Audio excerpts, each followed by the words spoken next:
So far, we have defined and used functions from within modules. For example, module math contains functions that are related to math, such as square root and factorial.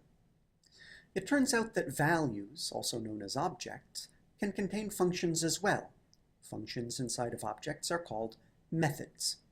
In this lecture, we'll explore string methods.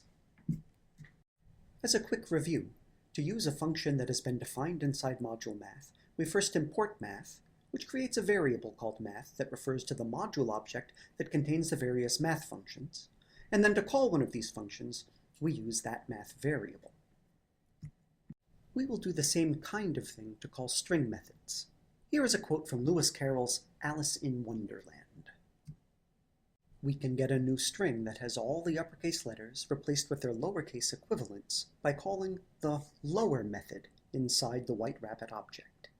This doesn't change the string that White Rabbit refers to.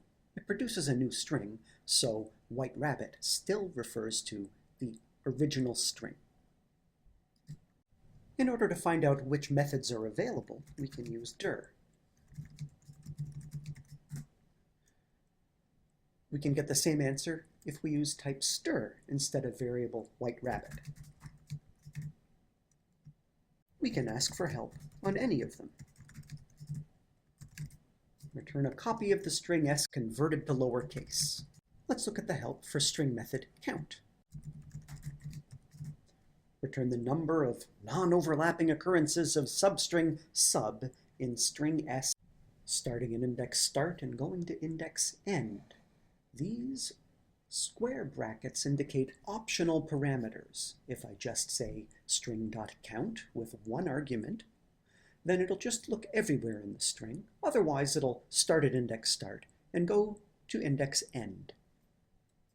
We will use this to find out how many times the substring 8, ATE, appears in the White Rabbit quote. We can get a copy of a string with the first letter capitalized, and if the string is already capitalized, we just get back a copy of it. There is a method to find the index of the first occurrence of a string inside another string.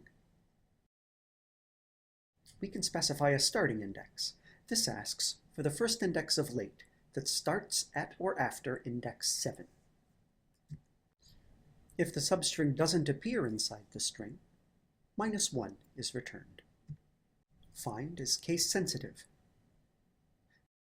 There is an rfind method that searches for the last occurrence. Rfind stands for right find. Often we want to remove spaces at the beginning or end of a string. Method lstrip, or left strip, returns a new string, but with the white space at the beginning removed. Method rstrip operates at the right end.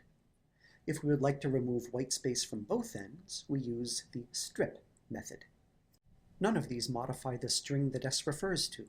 They all produce new strings. This is the end of our whirlwind tour of strings and string methods. We won't introduce every string method to you. You can and should use dir and help to find out what other string methods exist.